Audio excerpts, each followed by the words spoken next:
లేడా ఏపా ఏం గుర్తున్నానా ఇంతకు నేను ఎవరు అసలు గుర్తే రాలేదు. మా దూర బంధువా? కాదప్పా, నేను 50,000 అప్పు తీసుకున్నావు నాతో. తిరిగి తిరిగి తిరిగి తిరిగి నాతోను 6 నెలల కింద తీసుకున్నావు. 6 నెలల తర్వాత రా, నీ అసలు నీ వడ్డీ ఇచ్చేస్తాను వెంటనే అని అంటివి. ఇప్పుడు చూస్తే ఎవరు నువ్వు అంటావు? ఏంది నువ్వు కాక ఎవరు తీసుకున్నారు? 50,000 రాసిచ్చినావు. చూపించు. ఇంట్లో ఉంది. ఇంట్లో ఉంది. నేను 50,000 తీసుకున్నాను. కాదనా, నేను ఇప్పటికి 2 కోట్లు అప్పు చేసిన. 2 కోట్లు 10 లక్షలు 15 లక్షలు 5 లక్షలు చేసిన. వాళ్ళు అప్పు ఇచ్చిన వాళ్ళ ఏం చేస్తారు, వారానికి ఒకసారి మా ఇంటి తాపు వచ్చి గుర్తు చేస్తారు. నీకు ఇంత అప్పు ఇచ్చినాము, ఇంత అసలు కట్టాలా, ఇంత వడ్డీ కట్టాలా అని వస్తానే ఉంటారు. రోజు 5-6 మంది. వాళ్ళకు ఉన్నప్పుడు ఇస్తా ఉంటా. నువ్వు 6 నెలలు అవుతుంది 50,000 ఇచ్చినాను అంటావు కదా. నువ్వు కనీసం వారానికి ఒక్కసారి ఇంటి తాకు వచ్చి నీకు 50,000 ఇచ్చినాను, వడ్డీ ఇంత కట్టాలని ఒక్కసారన్నా వచ్చి నాకు గుర్తు చేసినావా? అంటే అప్పు ఇచ్చేది కాక నీ కొబ్బ చుట్టూ తిరగల్లా మేము. మరి లేకపోతే ఏంది, వారానికి ఒకసారి ఊరికే ఇస్తారనుకుంటానావా నువ్వు?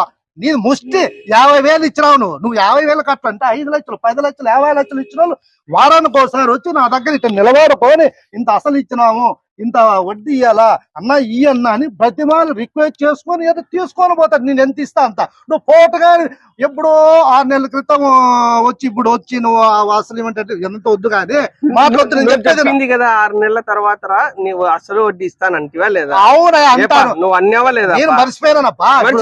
నేను మర్చిపోయినా. నాకు మంచి మరపు ఎక్కువ కానీ నువ్వు అవన్నీ ఎక్కువ మాట్లాడుతున్నావు. నువ్వు నీకు డబ్బు అసలు వడ్డీ కావాలనుకుంటే ప్రామిస్ నోట్ రేపు తీసుకొని చూస్తా.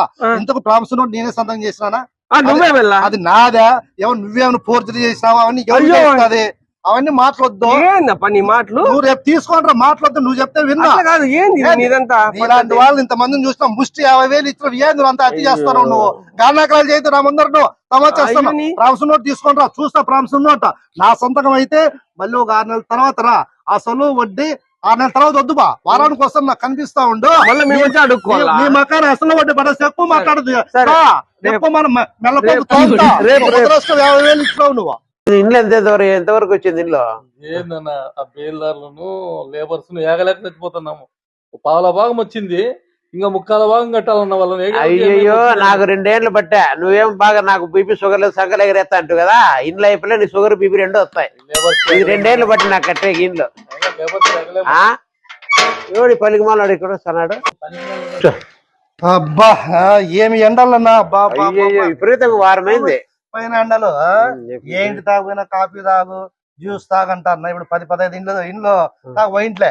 ఏదో పని మీద పోతే పని అంతా చూసుకొని వస్తున్నా నిన్ను మాట్లాడిచ్చిపోదాము. చాలా రోజులైంది కదా. ఎవరన్నాయా? అబ్బా మీసాలు ఒరిజినల్ ఏమన్నా పెట్టుకుని అవి ఒరిజినల్. చాలా మంది ఏవో ఇవి తలకాయ విగ్గులు అవి వాడుతున్నారు కదా. ఒరిజినలేనా? మనకి రావట్లే కదా. ఏమేం కదా కొంతమంది పుట్టుకుతా అట్లా. అవునవును. కాదునా ఇంకేమీ లేదు. చెప్పు. కాదు కొడుకు అన్నాడా? కొడుకు చెన్నై కదా. కొడుకు కోడలు ఇద్దరు ఆడేనా? ఆడే. కూతురు అల్లుడు వాళ్ళు వచ్చేసి బెంగళూరు.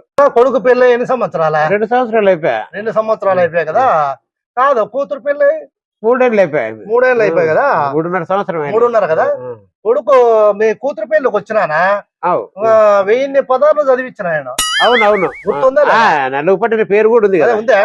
జాగ్రత్త పెట్టుకున్నా. కొడుకు పెళ్లికి వచ్చినప్పుడు కూడా 1000 పదాలు అన్నిటి పేరు ఉందిలే. అన్ని అందరివి ఉన్నాయి. గుర్తు పెట్టుకున్నా. 2 గుర్తున్నాయి.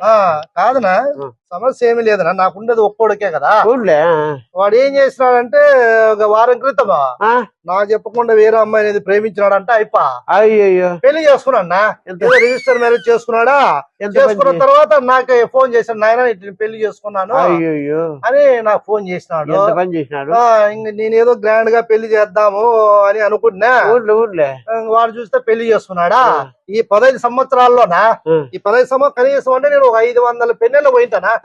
500 పెళ్ళిళ్ళకి ఎవరన్నా పిలిచినా పోవడం 1000 పదాలు 2000 పదాలు 5000 పదాలు 10,000 పదాలు కూడా నేను చదివించిన. వాడు చూస్తే లవ్ మ్యారేజ్ చేసుకున్నాడా ఇంక ఎట్లా చేసేది. అందుకని నేను రావడం ఎందుకంటే ఇప్పుడు నేను రావడం చెప్పు ఎట్లా కొడుకు పెళ్లి లవ్ మ్యారేజ్ చేసుకున్నా అయిపోయింది.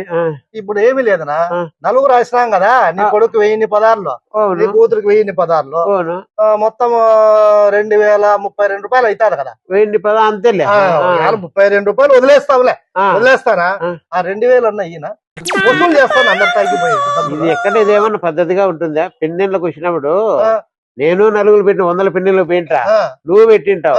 నలుగురు పెట్టమని మళ్ళీ ఎన్నికి అడిగేది నేను ఎక్కడనే చూస్తాను. కాదురా, ఏమన్నా నీ డబ్బు కాదు, నీ డబ్బు ఏమన్నా ఇవ్వమని నేను అడుగుతానా? నా డబ్బు అడగదా? నా డబ్బు కాదు, నేను నా డబ్బు నేను అడుగుతున్నా. నీ కొడుకు 1000 పదాలు చదివించిన, నీ కూతురు పెళ్లి 1000 పదాలు చదివించిన, ఆడికి 32 రూపాయలు వదిలేస్తాడా. 2000 కదా అడిగేది. నీ డబ్బే పడగట్లా, నీ ఇంట్లో సొమ్మే పడగట్లా. నేను చదివించిండేది తిరిగి నా కొడుకు పనికి వాళ్ళు నా కొడుకు వేరే ప్రేమించి పెళ్లి చేసుకొని పోయినా అన్న, వాడు నేను చెప్పిన మాట వినింటే ఈ 350 మంది వచ్చి మొత్తం నలుగురంతా చదివించే వాళ్ళ కదా. కనీసం 4.5 లక్షలు 5 లక్షలు వసూలు కావాలన్నా.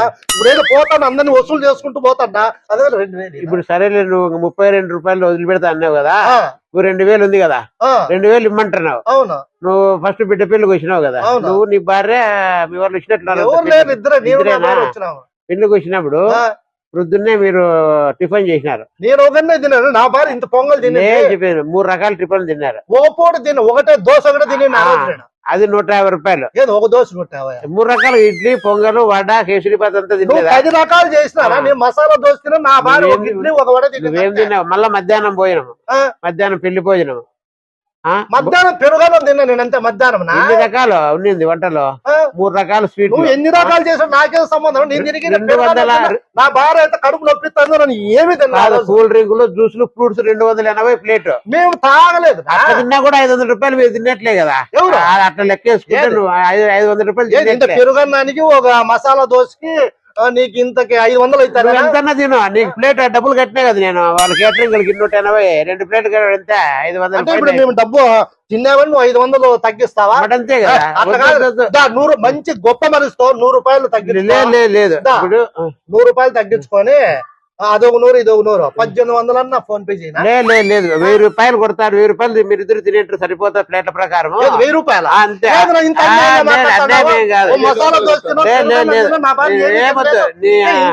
లేదు 1000 రూపాయలు కొట్టేస్తారు దీంట్లోకి. నా కొడుకు నేను చెప్పిన మాట వింటే మొత్తం నలుగులన్నీ 5.5 లక్షలు రావాలి. వాడు నాకు తెలియ కూడా హైదరాబాద్ లో వేరే 10 మంది అమ్మాయిని పెళ్లి చేసుకొని వాడు నాకు ఫోన్ చేసి నా జీవితం ఇప్పుడు 5.5 లక్షలు నాకు వసూలు కావాలి.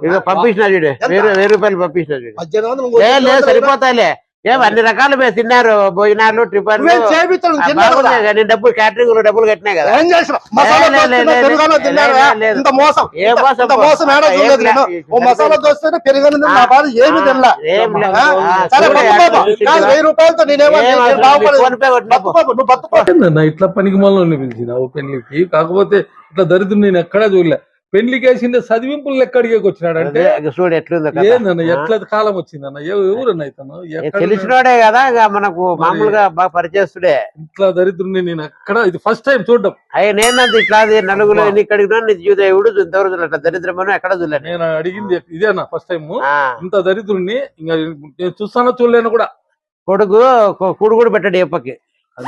లవ్ మ్యారేజ్ అన్నాడు కదా, లాస్ట్ కి ఇతనికి కూడు కూడా పెట్టాడు చూడు. ఇంత లెక్క సరే పెడతాడు. అందుకే 1000 రూపాయలు ఇస్తుంది కదా. 1000 రూపాయలు నువ్వు చాలా తెలివైనడు అన్న. ఎందుకంటే ఐస్ క్రీములు, వంట, అదంతా భోజనము అంతా బాగా 500 కట్ చేసి అంతే వాడు తినేదానికి లెక్క తగ్గట్టు చేసి ఇట్లా దరిద్రుడు. అయ్యో ఇదంతా తలనాస్తుంది, పోయి కాఫీ తాగొస్తాను.